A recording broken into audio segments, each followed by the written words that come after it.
General Hospital spoilers on Thursday, May 29 reveals that Sasha had once quietly stayed on the sidelines of the emotional whirlwinds of Port Charles, a place where love, hurt, and betrayal have no clear boundaries. But after everything she has been through, from Liam's death, the intense panic attacks, to shedding her victimhood and standing firm on her own 2 feet, Sasha has now learned to see the true nature of dangerous relationships. So when she starts to realize that Cody is slipping into a dark place he isn't even aware of, she can no longer stay silent. In a frank but razor-sharp conversation, Sasha gives Cody advice not only to save him but to save everything he still has left. Cody is changing, and not in a way that anyone who was close to him would understand. Initially, it was subtle signs, his excessive concern for Lulu, emotional reactions whenever her name was mentioned, and his strange silence when asked about her confusing behavior. But soon, things began to take a dangerous turn. Cody started cutting off other relationships, rejecting the advice of loved ones, and even began saying things that seemed to be implanted from Lulu's thoughts, a form of psychological dependence that Sasha had once witnessed, endured, and nearly didn't survive. Lulu was no longer herself. After the incident that led to her hospitalization and a series of subsequent mental struggles, Lulu seemed to have fallen into an uncontrollable state. But instead of receiving proper treatment, she chose to manipulate the emotions of those around her as a survival tactic. And Cody, with all his sympathy and growing guilt, became the perfect tool. Sasha saw this in the small details, how Lulu cleverly made Cody believe that he was the only one who could save her, that all the harm she caused was just a reaction to her pain, and that if Cody left, she would fall apart. It was a web of toxic, sophisticated, and extremely dangerous dependencies. Sasha's advice to Cody came not only from empathy but from raw, lived experience. She told him about the time when she lost control, how she once thought she needed someone as a lifeline, and how that feeling nearly made her lose herself. She looked into Cody's eyes and saw something familiar, the obsession growing within him, eroding his rationality and driving him toward wrongful actions. Because Cody was not only worried about Lulu, he was being controlled, invisibly but undeniably. What made it all the more frightening was that Lulu's behavior seemed more than just a symptom of someone struggling with psychological trauma.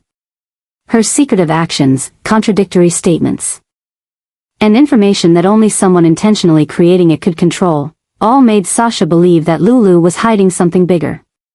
And Cody, so deeply mired in his fear of losing Lulu, was becoming her shield, unknowingly but dangerously.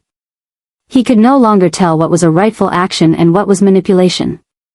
He had become involved in shady decisions, even interfering with Lulu's medical records to cover up evidence of her unstable mental state, all stemming from his belief that he was protecting the one he loved. Sasha stressed that if Cody continued down this path, not only would he be destroyed, but Lulu would also not receive the help she truly needed. Worse yet, when the full truth came to light, Cody could become an accomplice, held responsible for the consequences he could have prevented.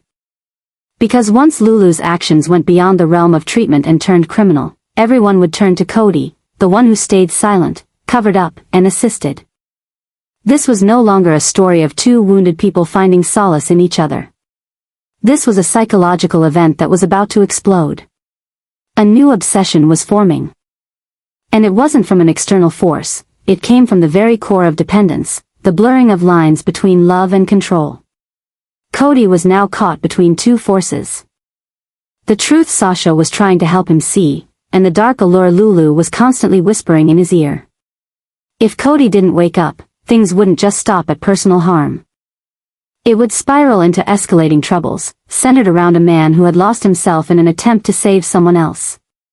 And when that happened, not only would Cody be swept away, but those who loved him, like Sasha, would be dragged into the chaos with no way out. The reunion between Michael and Jason was not as loud or glorious as other reunions often seen in Port Charles. But it carried an immeasurable weight, as if the very heartbeat of the city paused for a second to make way for that moment. After all the losses, betrayals, and battles both had faced, Michael's return from Germany and Jason's return from the darkness where he had been hiding was like 2 currents that had once been separated. now converging in the same direction, to face an entirely new storm. And in the tight hug they exchanged, not only was family love mended, but it also signaled a new beginning, an unnamed mission. A reborn alliance between two people who had once been willing to do anything to protect what they loved. However, that moment sparked a series of wild adjustments neither had expected. Michael, who had only wanted to regain custody of his child and reclaim his place in the family, was now thrust into a much larger, darker, and more dangerous game than anything he had ever faced. And Jason, once Sonny's right hand, who knew how the underworld operated, was now realizing that this time, the enemy was not a specific crime organization but a corrupt system silently manipulating every relationship, every decision, and every piece of information in Port Charles. This reunion opened up a new calculation. It was no longer about financial power or fame, but a strategy based on survival, protection, and revenge. Jason could clearly see in Michael's eyes, the unspoken anger, the suppressed resolve, and the despair he was hiding. Michael hadn't just come back to be a father, but to dismantle a chain of lies that had been built during his absence. What Drew had done, what Carly had kept hidden, and what Willow couldn't face, all were now pieces of a larger conspiracy that only Michael and Jason could solve. And that's when they realized, they needed a new mission. No longer about legal battles or courtroom debates. They needed to infiltrate the very root of the system that had been manipulating their family from the inside, a system where the WSB was just the tip of the iceberg. Jason had known this. But Michael, who had once believed in justice, in the process, now no longer had the patience to sit by and wait for the truth to expose itself.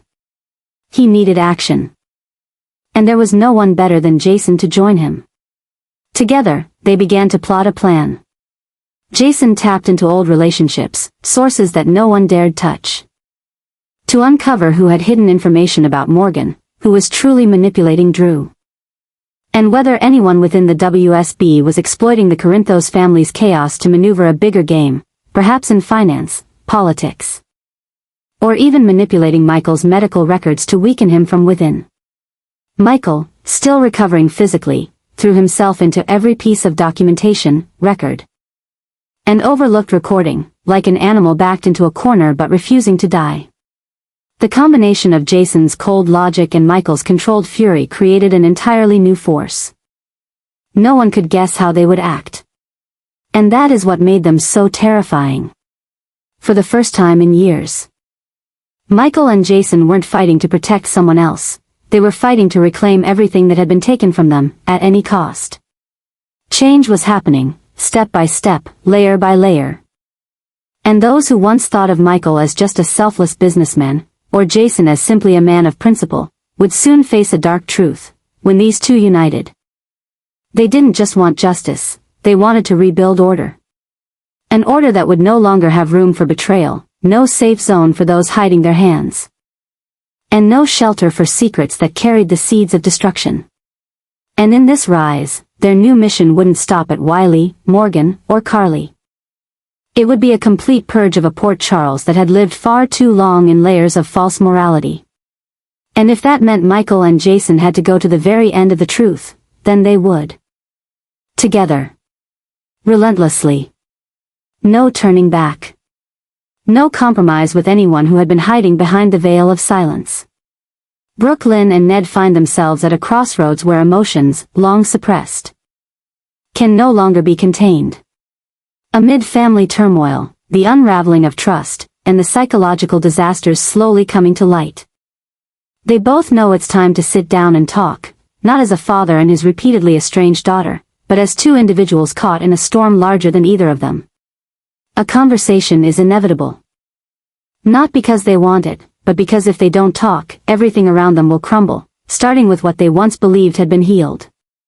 Brook Lynn is no longer the impulsive, rebellious young woman with spontaneous decisions and emotional reactions. She has grown through pain, failure, and being pushed out of the family circle.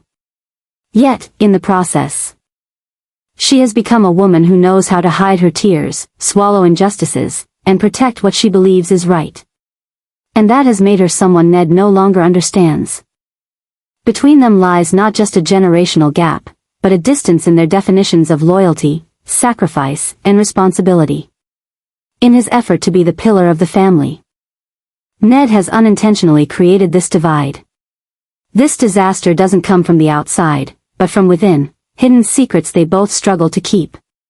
As a mother, Brook Lynn is torn between protecting Gio, the child who had been kept in the dark, and preserving the family image. Meanwhile, Ned is losing control over what he once considered stable, the legacy, reputation, and unity of the Quartermain household. The truth is, nothing is stable anymore. If they don't find common ground quickly, everything will fall apart. The conversation they're about to have won't be a light-hearted chat. It will be a collision of anger, unanswered questions, and long-buried wounds. Brook Lynn will voice her disappointment about being dismissed, used as a pawn to preserve the family's reputation, and how Ned has long believed that silence is protection. Meanwhile, Ned will be forced to confront his mistakes, not as a father, but as a man who has slowly lost his influence within the family he thought he understood best. But the craziest part isn't the accusations, it's the change this conversation could spark. For while Port Charles is caught in the whirlwinds of schemes, betrayals, and shocks to one's identity, the relationship between Brook Lynn and Ned is one of the key links that could decide the direction of the entire family. If they can't come to an understanding, if mistrust and hurt continue to fester between them, Gio, the one caught in the center of this identity and legacy crisis, will be the first to pay the price. Brook Lynn understands that she can no longer avoid facing Ned. She needs him, not to make decisions for her, but to acknowledge her, as a woman with a voice. A mother who knows what she's protecting, and an official member of the Quartermain family, not just Ned's daughter. Conversely, Ned needs to realize that continuing to avoid the truth, hiding behind traditional values and hollow reputation, will cause him to lose the most important thing, his connection with his own flesh and blood. When they finally sit down, no longer hiding behind images but as two scarred hearts, the emotional explosion will truly begin. There may be tears, there may be harsh words, but there must, and will, be a turning point. Because if not, this disaster will not only break their father-daughter bond, but could shatter the entire Quartermain family structure, already shaken by a series of uncovered secrets. And then, in that moment of seeming despair, a new shift will begin, not from an outside force, but from the internal changes within them. A Brook Lynn no longer angry at being overlooked, and a Ned no longer hiding behind the pillar of the family. Only when they dare to face each other as equals, as the last remaining people after so much pain, will this madness not become an end, but a rebirth. Trina and Kai are sliding deep into an emotional whirlwind that neither of them can control anymore. The early days of their relationship, once painted with the light of harmony, discovery, and pure emotions, are now being replaced by more intense undercurrents. A new chain of crazy adjustments is silently bending all boundaries between reason and instinct, love and possession, trust and distorted truths. Trina, once steadfast and clear-headed, is now being caught in a psychological rhythm as Kai begins to reveal his darker sides, pieces she can't explain, yet is drawn to so much she can't walk away. Kai is no longer the person Trina thought she knew. Behind the quiet exterior and eyes that make others trust him, there is someone hiding complex layers of ego. Each of Kai's actions, each of his reactions, becomes increasingly unpredictable, sometimes gentle enough to melt Trina's heart, but only moments later becoming a cold stranger, as if fighting an invisible monster inside. Trina senses that she is facing something larger than a relationship. It's a tangled psychological structure of trauma, suppression, and inner conflict that, if she's not careful, could swallow her whole. Both of them are falling into one of the newest oppressive events that neither dared to imagine. The trust between them is being twisted by secrets Kai can't share, and Trina can't ask about. Kai's silence is growing heavier, and that silence is causing Trina, who has always been strong in confronting problems, to start pulling back, doubting her own feelings. The paradox is that the more hurt she is, the more she can't let go. This uncertainty has become the addiction that's turning their relationship into an inevitable collision between two entities carrying too many cracks. The biggest shock comes when Trina discovers that Kai is involved in a series of covert events she never knew about. A leaked file, an old photo, a secretly recorded video that Trina happens to find, all revealing a different world Kai is hiding from her. This isn't just a personal secret. It's part of a past that may involve forces quietly moving behind both of them, forces capable of changing their destinies, not only in love but in their entire fight for survival. When Trina confronts Kai, instead of an explanation, she's met with silence. The silence is so thick it seems to swallow everything. This doesn't make Trina run. On the contrary, it makes her want to know more, to understand, to save, even if it means diving into the madness. But that very action marks the beginning of one of the new explosive adjustments. She's no longer just Trina who studied art and believed in ideal love. She has become the woman standing on the threshold of mysteries beyond control, where every step forward is a step back from her own identity. And Kai, who wants to protect Trina while keeping his darkness hidden, begins to get caught in a fierce inner conflict between letting go or pulling her into the mire with him. The story between Trina and Kai is no longer a love story. It's the intersection of two whirlpools, one person trying to find an exit from unanswered questions, and the other trying to preserve their life by pushing the one they love away. In that void, love is no longer a promise, but the most ruthless challenge both must face. And the craziest thing is that they continue to stay in each other's lives, despite everything waiting ahead. A change is about to explode, a major adjustment that no one can predict the outcome of. Trina and Kai, with all the emotions burning in them, are now pushing farther than any boundaries they ever set. And once the truth is revealed, neither of them will remain the same. But the final question still remains: will love be strong enough to save them, or will it be the very thing that pushes them to the point of no return? Port Charles is waiting for an answer, and it all begins with two hearts burning in a game whose ending no one can define. Dante is gradually pushing Lulu into a corner. Not only with concrete actions but also with a long, tense silence, a silence that weighs heavier than any accusation. No longer the man who always protects and tries to understand the woman he loves.